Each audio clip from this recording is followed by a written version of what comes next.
Okay, ఈరోజు మన leader ప్రోగ్రాంలో మన గెస్ట్ మోకిల తాండా సర్పంచ్గా అభ్యర్థిగా పోటీ చేసినటువంటి బాబు నాయక్ మనతో ఉన్నారు. మరి గతంలో పబ్లిక్లో ఉన్నటువంటి ఇన్ఫ్లుయెన్స్, తర్వాత ఫర్దర్లో చేయవలసినటువంటి అభివృద్ధి కార్యక్రమాలు కావచ్చు, సోషల్ వర్క్ కావచ్చు, మరి తన ఆశయం ఏంటిది, మరి ప్రధానంగా ఇప్పుడు కాంటెస్ట్ చేస్తున్నటువంటి అంశం ఏందో మనం తన మాటలో తెలుసుకుందాం. నమస్తే అన్న. నమస్తే అండి. బాబు నాయక్, బాబు ఫైల్వాన్ ఎందుకంటారు? ఫైల్వాన్ అనేది పెట్టుకుంటాం, నిక్ నేమా? నిన్నేమో పబ్లిక్ పిలుస్తారు. ఎందుకు పిలుస్తారు? తెలియదండి, ప్రేమ అనుకుంటా. అంటే అట్లా నాకు పిలవద్దు అనేది ఎప్పుడన్నా అన్నారా? చెప్పినాను అట్లా పిలవద్దని, కానీ ఇక వాళ్ళ ప్రేమను కాదన్నాం కదా. అంటే ప్రేమ చూపిస్తారా లేకపోతే ఇంకా గుండెయిజం చూపిస్తారా? లే ప్రేమతో పిలుస్తారు. సంతోషం. ఓకే, ఇప్పుడు మీకు చిన్న ఏజ్లో అవకాశం వచ్చింది. సరే, ఏ పార్టీ అనేది పక్కకు పెట్టేసుకుందాం. మరి ఆశయం ఏంటిది మీరు ఇప్పుడు కాంటెస్ట్ చేయడానికి? ప్రధానంగా ముఖ్యంగా నా ఉద్దేశం ఏంటంటే ఎడ్యుకేషన్ సిస్టమ్ అనేది చేంజ్ చేయాలి, ఎడ్యుకేషన్ అనేది పెంచాలి. అంటే మా విలేజ్లో కాకుండా ప్రతి విలేజ్లో ఎడ్యుకేషన్ అనేది డెవలప్ కావాలనేది నా ఉద్దేశం. ఎడ్యుకేషన్ ఎట్లా పెట్టాలనుకుంటున్నారు? అంటే మామూలుగా ఇప్పుడు ప్రభుత్వ పరంగా ఫ్రీగా ఇవ్వాలి అని అనుకుంటున్నారా, లేకపోతే మీరేదన్నా ఒక సొసైటీ ఏర్పాటు చేసి మా ఊరికి ప్రజలకి ఏమన్నా ఫ్రీ విద్యను అందించాలనే ఒక ఏమన్నా సంకల్పం అటువంటిది ఉందా? అయితే ముందుగా యాక్చువల్లీ నేను ట్రస్ట్ విధంగా నేను ప్లాన్ చేస్తున్నాను. అది నా యొక్క డ్రీమ్. అది అంటే అది నా ప్లానింగ్ నడుస్తున్నాయి. కాకపోతే ఇప్పుడు ఉన్న గవర్నమెంట్ ఏదైతే స్కూల్స్ ఉన్నాయో అవిటిని నేను కొంచెం నాకు నచ్చినట్టుగా కొంచెం అవిటికి డొనేషన్ కానీ నాకు నచ్చినట్టుగా కొన్ని సిస్టమ్ కానీ నా వంతు చేంజ్ చేస్తూ ఉన్నాను కొద్దిగా. ఈ చుట్టుపక్కల స్కూల్స్ కానీ మా తాండా స్కూల్స్ కానీ. ఓకే, ఇప్పుడు ఎవరైతే పదవులు ఉన్నోళ్ళే, లేకపోతే ఒక పెద్ద ఏజీ, ఒక పెద్ద హోదాలు ఉన్న వాళ్ళు, లేకపోతే పెద్ద మినిస్టర్ అటువంటి ఉన్న నాయకులే తన చదువుకున్న పాఠశాలలో తను పరిశుభ్రత చేయాలి, లేకపోతే ఏదో చేయాలి, పుట్టినూరికి ఏదో చేయాలి అని అనుకుంటారు అక్కడక్కడ, చాలా అరుదుగా.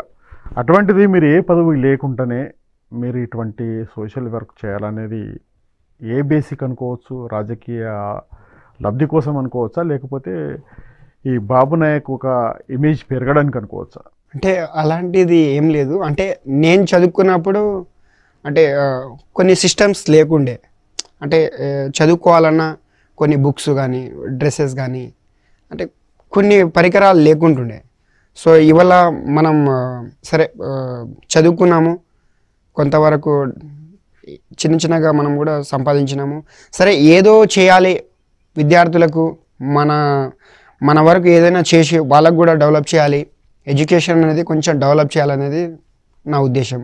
కష్టపడ్డారా? చిన్నతనంలో కష్టం అనేది బాబు నాయక్ తెలుసు అంటారా? 100% కష్టపడ్డాము. ఏ విధంగా కష్టపడరు? ఎందుకంటే యూత్కి కూడా కావాలి కదా. నేను కూడా ఒక స్థాయి రేపు సర్పంచ్గా గెలిస్తే వాళ్ళకు కూడా మీ ఒక ఆదర్శంగా తీసుకుంటారు. వాళ్ళకి ఏం చెప్పబోతారు? ఏం కష్టపడరు? చాలా వరకు యాక్చువల్లీ 10th ఉన్నప్పుడే నేను బేసిక్గా పాన్ కార్డ్ కానీ డ్రైవింగ్ లైసెన్స్ కానీ అలాంటిది బాగా యాక్టివ్గా ఉండేటోని. సో చదువుకుంటా నేను పర్సనల్గా పార్ట్ టైం చేసుకుంటా చిన్న పాకెట్ మనీ చేసుకుంటుండే. ఓకే. సో అమ్మ నాన్నలకు అడగకుండా, అంటే ఆ టైంలో డబ్బు అనేది లేకుంటుండే. సో అమ్మ నాన్నకు కూడా నేను కష్టపెట్టకుండా ఏదో పార్ట్ టైంగా చేసుకొని పాకెట్ మనీగా చేసుకుంటుండే. అంటే అనుకున్నారా మీరు ఎప్పుడైనా ఇటువంటి స్థితిలో నాకు ఎప్పుడు రాకూడదు, అయినా నేను ఇంకో పైకి స్థాయికి ఎదగాలని ఆ రోజుల గోల్ ఉండేదా? 100% ఉండే. సో అంటే యాక్చువల్లీ నాకు ఆర్మీ అవ్వాలనేది చాలా ఆశ ఉండే. ఓకే.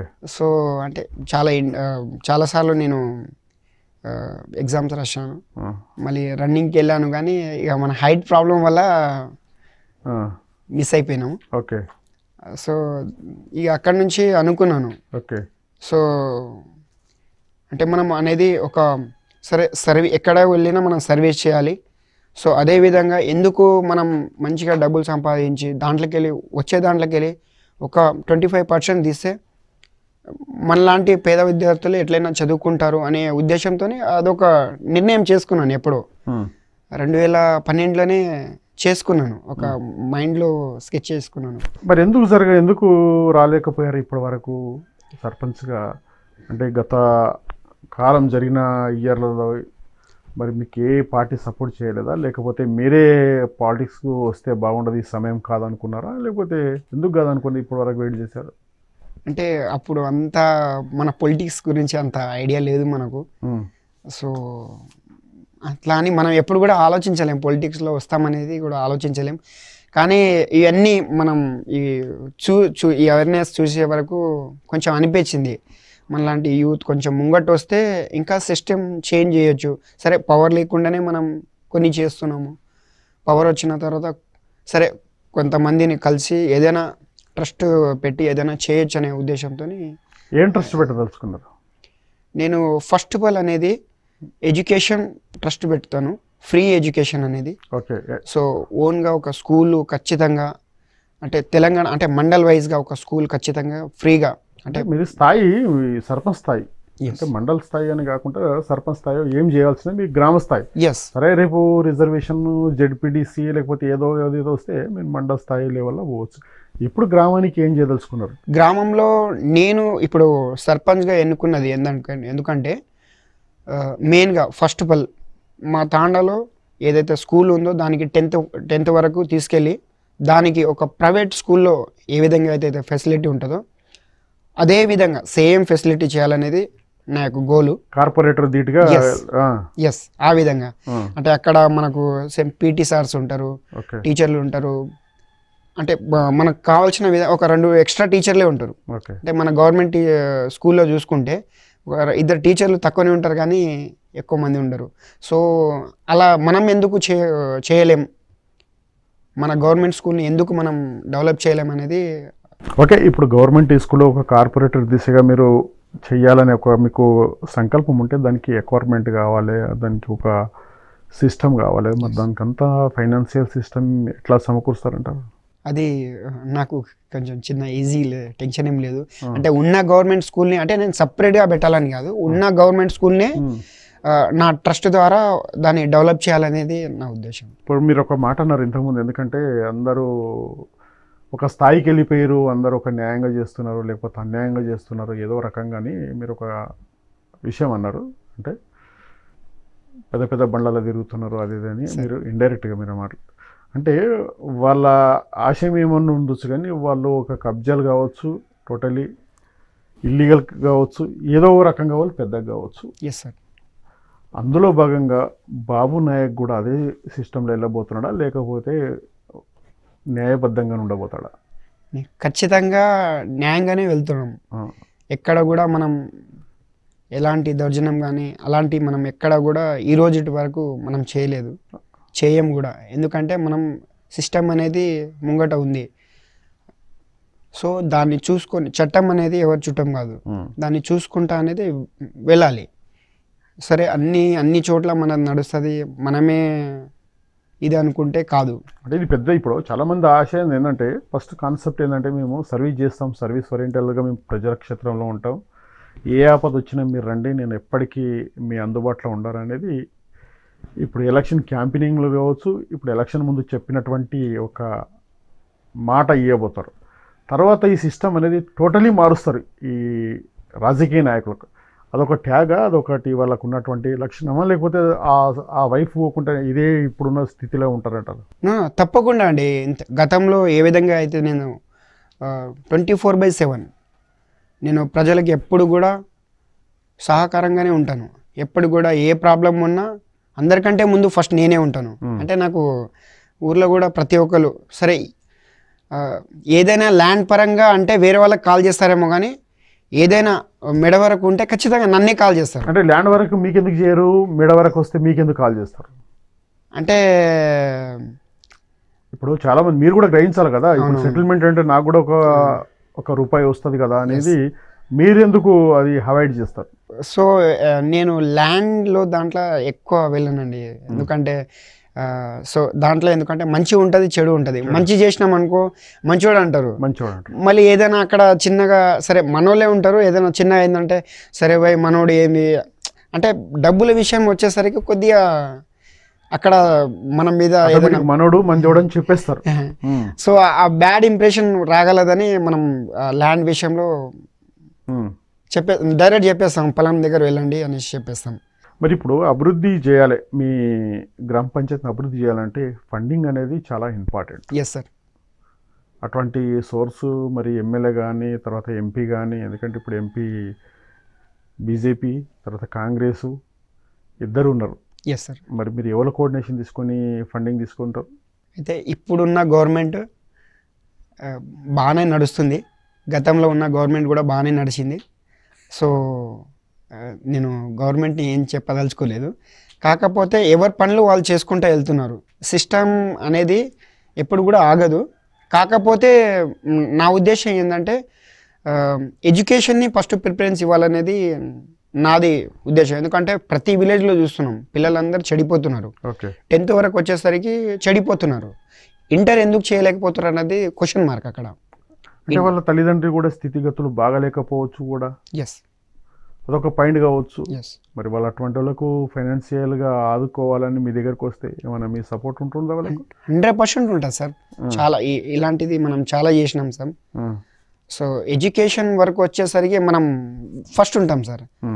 సరే, మేము గతంలో ఎక్కడైనా మనకు ప్రోగ్రామ్ పిలిచినప్పుడు నేను ప్రతిసారి వాళ్ళకు డొనేషన్ ఏదో ఒకటి చేసినప్పుడు ప్రతిసారి చెప్తాను, మీరు ఎడ్యుకేషన్ పరంగా మీకు ఎలాంటి డబ్బు కావాలని నేను సహకారం చేస్తాను. బాగా చదువుకోండి, దానికి కావాల్సిన మెటీరియల్ కానీ బుక్స్ కానీ మీకు దానికి కోచింగ్ కావాల్సిన డబ్బులు కానీ నేను పెట్టగలుగుతాను, దాంట్లో ఇబ్బంది లేదు. కాకపోతే నాకు అంటే వేరే విధంగా మనం హెల్ప్ చేయలేము. ఎడ్యుకేషన్ పరంగా సరే 1 లక్ష రూపాయలు ఫీజు ఉంటే మనం కట్టగలుగుతాం. సరే 1 లక్ష రూపాయల సిస్టమ్ కావాలంటే మనం కొనిపించే కెపాసిటీ ఉంది. సో కాకపోతే వేరే విధంగా మనం హెల్ప్ చేయలేం. అంటే నేను పబ్కి వెళ్తాం, ఇది వెళ్తాం, దానికి నాకు డ్రెస్సులు కావాలి ఎట్లా అంటే అలాంటి దానికి కాకుండా ఎడ్యుకేషన్కి సంబంధించి మనము 100% ఉంటాం. ఇప్పుడు 1 లక్ష రూపాయలు కానీ వాళ్ళ స్థితిగతులను బట్టి 50,000 కానీ ఏదో మీరు ఫైనాన్షియల్గా వాళ్ళకు డోనర్ చేద్దామని మీరు అనుకుంటారు. మీరు ఏ ఉద్దేశం లేనిది, అంటే రాజకీయ లబ్ధి కావచ్చు, తర్వాత సోషల్ వెల్ఫేర్ కావచ్చు, ఏ ఉద్దేశం లేనిది మీరు వాళ్ళకి ఇస్తే మీ ఇంట్లో మీ ఫ్యామిలీ మెంబర్స్ సపోర్ట్ చేస్తారా? డబ్బులు మనం ఎందుకు ఇవ్వాలి వాళ్ళకి అనేది కాన్సెప్ట్ ఎప్పుడు రాలేదా మీకు? ఆ విషయం ఎప్పుడు రాలేదండి. ఫ్యామిలీ విషయానికి వచ్చినప్పుడు నేను బాగానే చూసుకుంటాను అందరినీ. ఇక మా ఇంట్లో అందరు ఎప్పుడు కూడా నాకు అడగలేదు ఎందుకు డబ్బులు వేస్ట్ చేస్తున్నాం అనేది, ఇంతవరకు అడగలేదు. సో ఎందుకంటే వాళ్ళకి తెలుసు నా మీద నమ్మకం ఉంది. మావాడికి ఎంత ఖర్చు చేసినా మళ్ళీ సంపాదిస్తాడు, మళ్ళీ అందరినీ కలుపుకొని వెళ్తాడు అనేది భావన ఉంది వాళ్ళకి. సో ఆ నమ్మకం ఉంది. ఇప్పుడు మీరు ఏదైతే మీది ఇదే గ్రామ పంచాయతీ కాబట్టి మీకు ఏ మూలలో ఏముందనే తెలిసిపోతుంది. Yes sir. ఏం బ్యాడ్ ఉంది ఇక్కడ, ఏం బ్యాక్వర్డ్, ఇంకా చేయవలసిన పనులు ఏముంటాయి, ఇంకా గత ప్రభుత్వ పాలకులు చేయలేని ఏమున్నాయి, అసలు మోడలింగ్ దీన్ని ఏ విధంగా తీసుకురాబోతున్నారు? అంటే విలేజ్ పరంగా వచ్చేసి ఫస్ట్ ఆఫ్ ఆల్ వచ్చేసి అదే చెప్తున్నాను నేను, ఎడ్యుకేషన్. మా విలేజ్లో గతంలో చూసుకుంటే 2012 కంటే ముందు చూసుకుంటే మినిమం ఒక 90% ఎడ్యుకేషన్ ఉండే. ఇవాళ వరకు చూసుకుంటే 2025 ఇవాళ చూసుకుంటే 90% స్టడీ పడిపోయింది. ఎందుకు అనేది నా క్వశ్చన్ మార్క్. గతంలో నేను చాలామంది ఆడియో కానీ వాళ్ళు ప్రోగ్రాంలో వచ్చినప్పుడు ప్రతిసారి నేను చెప్తుండే, సార్ 90% చదువు మనకు పడిపోయింది, ఎందుకు చదవలేకపోతున్నారు పిల్లలు, కాస్త స్కూల్ని పట్టించుకోండి, పిల్లల్ని సహకరించండి, ఏదో విధంగా మోటివేట్ చేయండి అనేది ప్రతిసారి నేను అంటూ ఉంటాను. అది పెద్ద సమస్య ఎడ్యుకేషన్. ఎందుకంటే ఒక మనిషి డిగ్రీ వరకు చదువుకుంటే మినిమం అనేది అతనికి సిస్టమ్ అనేది తెలుస్తుంది. అంటే రాజకీయం అంటే ఏంది, అంటే సిస్టమ్ అంటే ఏంది, పొలిటికల్స్ అంటే ఏంది అనేది ఇవన్నీ తెలుస్తుంది కొద్దిగా. ఇప్పుడు ఒక మనిషి పోలీస్ స్టేషన్ అంటే అక్కడ పోలీస్ స్టేషన్ వెళ్ళే వరకు తెలియదు వాని మీద కేసు అయ్యే వరకు ఆ సెక్షన్స్ ఏంటో తెలియదు. ఇవన్నీ కూడా స్కూల్లో అనేది చిన్న నేర్పియాలి. ఇవన్నీ చాలా ఇంపార్టెంట్. మ్యారీడ్ అనేది నో మ్యారీడ్. క్వశ్చన్ తప్పించుకుపోయినావు సార్. అంటే ఇప్పుడు చాలామంది నాయకులు చెప్పేది ఏంటంటే సార్ ప్రభుత్వ పాఠశాలలో చదివించాలి, ప్రభుత్వ పాఠశాల కూడా కార్పొరేట్ దిశలో ఈ రోజుల్లో పనిచేస్తూ ఉన్నాయి, దాన్ని మార్చేందుకు మీరు కార్పొరేటర్ స్కూల్లో వేస్తారని చెప్తా ఉంటారు. వాళ్ళ పిల్లలే కార్పొరేట్ స్కూల్ ఉంటారు. మన అసంటి గరీబ్ పరిస్థితులు ఉన్నటువంటి వాళ్ళే గవర్నమెంట్ సెక్టర్లో తీసుకుంటారు. అంటే దీన్ని ఏ విధంగా మనం అరిగట్టవలసి వస్తుందని ఆలోచన. అంటే కొంతమంది తప్పు పడుతున్నారు, గవర్నమెంట్ స్కూలు గవర్నమెంట్ కాలేజ్ అనేసరికి తప్పు పడుతున్నారు. ఎందుకంటే అసలు ఏ విషయంలో తక్కువ కాదు, గవర్నమెంట్ టీచర్లు కానీ గవర్నమెంట్ స్కూలు ఏ విధంగా అక్కడ చదువు విషయంలో కానీ అక్కడ ఉన్న ఫెసిలిటీ ఉండవు. బాత్రూమ్లు కానీ ఆట స్థలాలు కానీ ఇవన్నీ కొన్ని క్లాస్ రూమ్ కానీ అవి ఫెసిలిటీస్ ఉండవు. ఎడ్యుకేషన్ అనేది స్టాండర్డ్ ఉంది. కాకపోతే పబ్లిక్ ఆలోచన ఏంటంటే అక్కడ ఉన్న అవేర్నెస్ అనేది చూసేసరికి అరే గవర్నమెంట్ స్కూల్ అనేది కొంచెం తక్కువగా చూస్తారు, అదని నా ఆలోచన. ఓకే, ఇప్పుడు ఎందుకంటే చాలా అభివృద్ధి జరిగింది మోకిలా. అంటే మామూలుగా బిల్డర్ వ్యవస్థ కావచ్చు, రియల్ ఎస్టేట్ విషయంలో కావచ్చు, చాలా జరిగింది. అసలు ఇంకా జరగవలసింది ఇంకేముంది అని అంటే చాలా జరగాలి.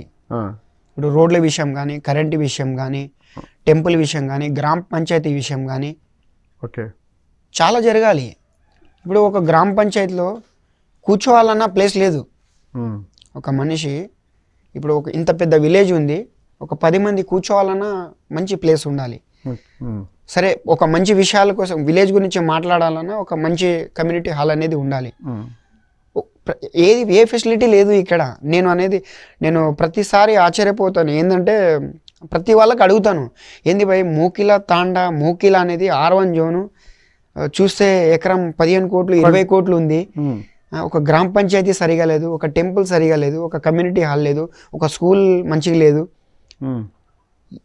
చెప్పుకోవడానికి మాత్రమే కానీ సిస్టమ్ అనేది కరెక్ట్ లేదు. ఉందా మీ మేనిఫెస్టోలో ఉందా ఈ టెంపుల్స్, ఈ కమ్యూనిటీ హాలు, ఈ మళ్ళీ ఏంది ఇప్పుడు ఈ స్కూల్స్, ఇవన్నీ మీ మేనిఫెస్టోలో పెట్టుకున్నారా? 100% పెట్టుకున్నామండి. 100%. నేను సర్పంచ్ గెలవగానే ఫస్ట్ ఆ స్కూల్ని 10th వరకు మొత్తం డిమాలిషన్ చేసి పర్మిషన్ తీసుకొని దాన్ని 10th వరకు తీసుకుని ఎంతవరకు పర్మిషన్ ఉంటే అంతవరకు దాన్ని నేను హైయర్ ఎడ్యుకేషన్ చేస్తాను. ఓకే. సెకండ్ అనేది టెంపుల్, మంచి టెంపుల్. మా టెంపుల్ కొంచెం డౌన్ ఉంది, దాన్ని ఒక హైట్ చేస్తాను, మంచి టెంపుల్ కడతాను. అంటే చుట్టుపక్కల ఎవరున్నా అక్కడ రావాలి. సో ఒక మంచి మోడల్గా కడతాను. అదొకటి. ఒక కమ్యూనిటీ హాల్. మా విలేజ్ అంటే లక్షలు పెట్టి బయట పెళ్ళిళ్ళు చేస్తున్నారు, అక్కడ మంచి కమ్యూనిటీ హాల్ అంటే ఒక ఫంక్షన్ హాల్. మంచి గ్రామ పంచాయతీ, ఒక కార్పొరేట్ లెవెల్లో మంచి గ్రామ పంచాయతీ. సరే ఏమున్నా అక్కడ కూర్చొని మాట్లాడే విధంగా.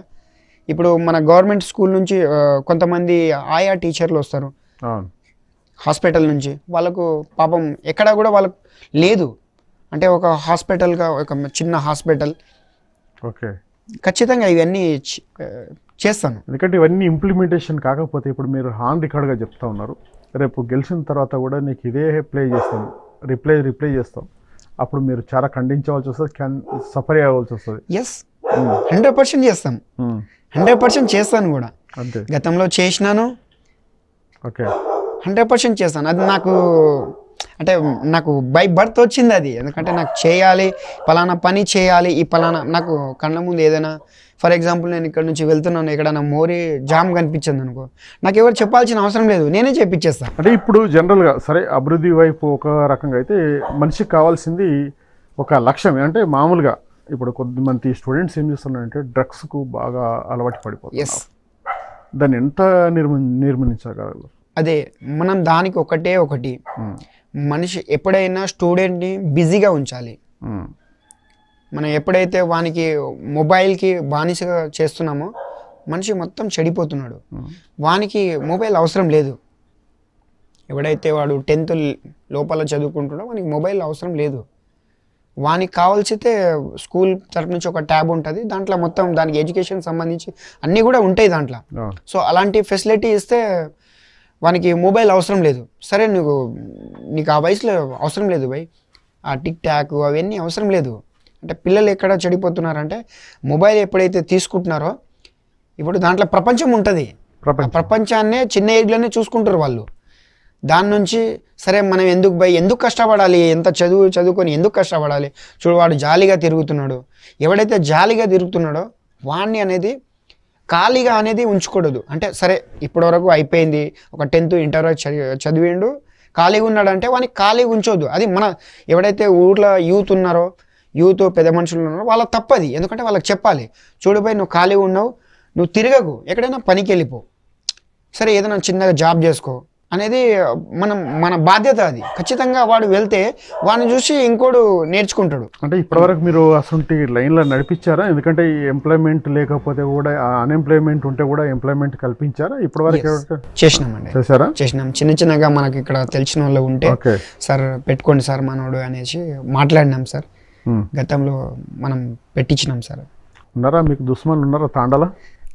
దుస్మన్లు అంటే సార్ దుస్మన్లు అనేది ఎవరు లేరు సార్, అందరూ కలిసిమెలిసి ఉంటాము. దుస్మన్లు కూడా వస్తే కూడా మీరు న్యాయం చేస్తారా లేకపోతే తొక్కేస్తారా అనేది? 100% అందరితోని కలిసిమెలిసి ఉంటాం సార్. ఓకే. దుస్మన్లు అనేది నాకు ఎవరు లేరు సార్. కాకపోతే ఇప్పుడు బయటకు వచ్చినావు కదా, ఇప్పుడు పాలిటిక్స్ చేస్తున్నావు కదా, దుస్మన్లు అనేది చాలా మంది వస్తూ ఉంటారు. ఇప్పుడు అంటే బాధాకరమైన విషయం ఏంటంటే సార్, నాకు ఒకటి చాలా బాధ వేస్తుంది. అంటే నేను సరే ఎగ్జాంపుల్ ఏదైనా విలేజ్లో ఏదైనా అయింది, నా సిస్టమ్ నా సొంత డబ్బులతో నేను చేపిస్తాను. కొంతమంది కళ్ళు ఓడ్చవు. ఎంపీడీఓ కానీ ఆర్డీఓకి ఫోన్ చేసి అతను ఎందుకు పని చేస్తాడు, గ్రామ పంచాయతీ లేదా అనేది అదొక బాధాకరమైన విషయం సార్. నేను గతంలో చాలా లైట్లు ఒక 150 లైట్లు వేయించినాను. న్యూట్రల్ ఎవరైతే ఎలక్ట్రీషియన్ ఉన్నాడో వానికి ఇంటికి వెళ్ళి, అంటే ఇక్కడ కిరాయికి ఉంటుండే అతనికి, అంటే చూడు భయ్ నువ్వు మొత్తం లైట్లు వేసే నీకు ఏమున్నా పైసలు ఇచ్చేస్తానంటే వాని ఇంటికి వెళ్ళి కొట్టిర్రు. నాకు చాలా బాధ అనిపించింది. అయితే అన్న అంటే వాడు నాకు చెప్పలేదు. ఒక 3-4 డేస్ తర్వాత చెప్తున్నాడు, ఏడుస్తున్నాడు. అయితే ఏమైందన్న అంటే ఇట్లా ఎందుకు వేస్తున్నావు, నీకు ఎవరు చెప్పిరు, ఎందుకు వేస్తున్నావు అనేసి వాడిని కొట్టేసరికి నాకు చెప్పాలి కదా అంటే ఎక్కడ బాబుకు పేరు వస్తుందని ఒక ఇమేజ్ తోటి డ్యామేజ్ చేయడానికి ఇటువంటి ప్రత్యర్థులు ఏం చేస్తారంటే ఇదే శత్రుత్వంగా పెంచుకుంటారు. దీన్ని మీరు ఎట్లా రేపు బుద్ధి చెప్పబోతారా? ఇటువంటి జరిగినటువంటి మీ అవమానాలకు కావచ్చు, గతంలో చేసినటువంటి ఇంకేమైనా అవమానాలు కావచ్చు, ఇప్పుడు ఏం చెప్పబోదు? 100% నేను ఇవన్నీ పెట్టుకొని అవన్నీ నేను మైండ్లో పెట్టుకున్నాను. అంటే ఏ విధంగా నేను చేతులతో కొట్టను వాళ్ళగా. అంటే ఎప్పుడు స్కూల్ చేసినా నేను గుర్తు రావాలి. ఓకే. నా టెంపుల్ని చూస్తే నేను గుర్తు రావాలి, గ్రామ పంచాయతీ చూస్తే నేను గుర్తు రావాలి, కమ్యూనిటీ హాల్ చూస్తే నేను గుర్తు రావాలి, ఫంక్షన్ హాల్ చూస్తే నేను గుర్తు రావాలి, ఏ తమ్మం చూసినా నేను గుర్తు రావాలి, ఏ డైనేజ్ చూసినా నేను గుర్తు రావాలి, ఎక్కడ చూసినా నేనే గుర్తు రావాలి. అంటే ఆ విధంగా దెబ్బతీస్తాను. మొత్తానికి మోకల తాండ్ అనేది నామరూపాలు లేకుండా మీరు ఒక ఆదర్శంగానే తీర్చిదిద్దారని మీ కాన్సెప్ట్. 100% పర్సన్ అయితే వెరీ గుడ్, వేయవలసింది అనేది ఒక మాకు ఇచ్చినటువంటి ఒక 60-70 మంది మాకు రిజల్ట్ ఇచ్చారు. అంత నాటకపోయింది బాబు నాయక్ అంటే. మరి మీ వ్యక్తిగతంగా మీకు డైరెక్ట్ పోతుంటే ఏం చెప్తున్నారు? మాకు ఏమన్నా పెన్షన్ ఇప్పిమంటున్నారా లేకపోతే చీరలు ఇప్పిమంటున్నారా, ఏమి ఇప్పిమంటున్నారు? వాళ్ళు ఇక వాళ్ళకి కావాల్సింది ఏం సార్ ఆ ఏజ్లో పెన్షన్ అనేది ప్రతి ఒక్కరు పాపం అందరు అడుగుతారు, మాకు రాయలేదు అంటే ఇక మన చేతిలో లేదు సార్. అది సిస్టమ్ అనేది అంటే అక్కడ అప్డేట్ అవ్వాలి, సెక్రటరీ చేతిలో ఉంటుంది, సర్పంచ్ చేతిలో ఉంటుంది. వాళ్ళు చెప్తే రాస్తారు ఖచ్చితంగా. కానీ పట్టించుకోవాలి, పబ్లిక్ని పట్టించుకుంటే మనం వచ్చేదే పబ్లిక్ కోసం వచ్చినప్పుడు ఖచ్చితంగా మనం అన్నీ పట్టించుకోవాలి. వీలైతే 1-2 గంటలు సరే పర్సనల్ ఎన్ని పనులు కావచ్చు ఉంటుంది. సరే మనం అంటే మనం ప్రజలకు సేవ చేయాలంటే పర్సనల్గా మనం కూడా కొంచెం బయట వెళ్ళి ఏదైనా చేసుకుంటేనే కదా మనకు వచ్చేది. పబ్లిక్ సర్వీస్ చేయాలి. మనం పబ్లిక్లో వస్తున్నామంటే ఖచ్చితంగా 2-3 గంటలు కేటాయించాలి, సమస్య తెలుసుకోవాలి, అప్పుడే కదా మనకు తెలిసేది. చాలా మంది పబ్లిక్ సర్వీస్ చేస్తాం అనేది వస్తారు. వచ్చిన తర్వాత ఏమైందంటే కొన్ని రోజుల తర్వాత ఫోన్ లేపరు, తర్వాత ఇంట్లో ఉండి కూడా లేరని మన పిఎల ద్వారా చెప్పడము, ఇదైతే కరెక్ట్ అయినా సరైన పద్ధతి కాదు. ప్రజాక్షేత్రంలో ఉన్నప్పుడు ఖచ్చితంగా ప్రజలతోటి సత్సంబంధాలను పెట్టుకుంటేనే రేపు ఒక 10 years ఈ క్షేత్రంలో ఉండగలుగుతాం. మీరేమనుకుంటున్నారో కానీ? అంటే అలాంటి పరిస్థితి రావద్దు అనుకుంటున్నాను సార్ నేను. అంటే వాస్తవంగా అంటే పొలిటిక్స్లో వచ్చిన తర్వాత అంటే గెలవక ముందు ఇక అందరు ఇలాగే అంటారు, గెలిచిన తర్వాత సిస్టమ్ అనేది చాలా చేంజ్ అవుతుంది, మనిషిలో మొత్తం చేంజెస్ వచ్చేస్తాయి. సో ఆ విధంగా ఎందుకు మనం ఇప్పుడు ఇక్కడ వరకు అయితే ఆగుతలేం కదా. నీకు రాజకీయం చేయాలంటే ఎందుకు నువ్వు అక్కడికే ఎందుకు నీకు అంత యాక్టివిటీ ఎందుకు నువ్వు చెయ్యి. నువ్వు ఇప్పుడు సర్పంచ్ ఎలక్షన్ వస్తుంది, కోట్లు ఖర్చు పెడతావు, నీకు ఆ కోట్లు ఎక్కడి నుంచి వస్తుంది? అదే కోట్లు నువ్వు మంచిగా ఉన్నప్పుడు చేస్తే ఆ కోట్లు అవసరం లేదు కదా ఖర్చు చేయడం, ఆటోమేటిక్గా అవుతావు. అదేవిధంగా నువ్వు అయినప్పుడు అదే కోట్లు పెట్టి నువ్వు చేస్తే మంచి చేస్తే నువ్వు నెక్స్ట్ అయినప్పుడు నీ ఆపోజిట్ ఎవడైనా ఉండని, ఎంత డబ్బు కూడా ఉన్నా, నువ్వు మంచి చేసినావు కాబట్టి ఖచ్చితంగా పబ్లిక్ నిన్ను గుర్తిస్తారు, ఓకే గెలిపిస్తారు కూడా. అది ఎందుకు రాదనేది నాదొక రైట్. ఇప్పుడు మంచిది క్వశ్చన్ ఏంటంటే, ఇప్పుడు ఈ కోట్లు అని అన్నారు, ఈ కోట్లు పెట్టుకొని ఏం లాభము, తర్వాత ఎలక్షన్ వస్తేనే ఈ కోట్లను బయటికి తీస్తారంట. Yes, sir. ఈ కోట్లు సంపాదించిన వాళ్ళంతా బ్లాక్ మెయిలర్ అంటారా? అలా నేను కాదను, కాకపోతే ఎక్కడి నుంచి వస్తుంది అదే అంటే అంటే అంత డబ్బు గెలిచిన తర్వాత ఎక్కడి నుంచి వస్తుంది? ఎక్కడి నుంచి వస్తుంది అనేది నాదొక క్వశ్చన్. అంటే మనం రాజకీయం ఇప్పుడు వస్తుంది, పొలిటికల్ సర్పంచ్ ఎలక్షన్ వచ్చింది, అప్పుడే ఎక్కడి నుంచి వస్తుంది? ఇప్పుడు ఏదైనా సరే గ్రామ పంచాయతీలో ఏదైనా పనులు కావాలంటే ఫండ్ లేదు అంటే ఆ టైంలో ఫండ్ ఉండదు. కరెక్ట్గా ఎలక్షన్ వచ్చినప్పుడే ఫండ్ ఎక్కడి నుంచి వస్తుంది అనేది నాదొకటి క్వశ్చన్. ఇది రికార్డు, ఇది ఇంకా మంచి మేము అండర్లైన్ చేసుకుంటాం. ఓకే, ఎందుకంటే రేపు పొద్దుగాల మిమ్మల్ని కూడా అడిగేది ఇదే. సార్ తప్పకుండా. Right, okay. ఏదైతే ఒక చిన్న యువకుడు, మరి మోకిల అంటే బ్రాండ్, మరి ఇక్కడ ఉన్నటువంటి వ్యవస్థ అయితే చాలా పేరుకే మోకిల అనేది తాండ అనేది ఉంది, కానీ ఇక్కడ గ్రౌండ్ లెవెల్లో ఉంటే అంత చెప్పుకోదగ్గట్లయితే అభివృద్ధి అయితే జరగలేదు. మరి ఇక్కడ ఉన్నటువంటి ప్రభుత్వ రంగ ఏవైతే ఆఫీసులో ఉన్నాయో అవి కార్పొరేటర్ దిశగా, లేకపోతే నిరుపేదలు ఉన్నటువంటి కుటుంబం ఏదైతుందో వాళ్ళ ఆపత్తిలో నేను ఒక భాగస్వామ్యం పంచుకుంటానని చెప్పేసి మనతో చెప్తా ఉన్నారు.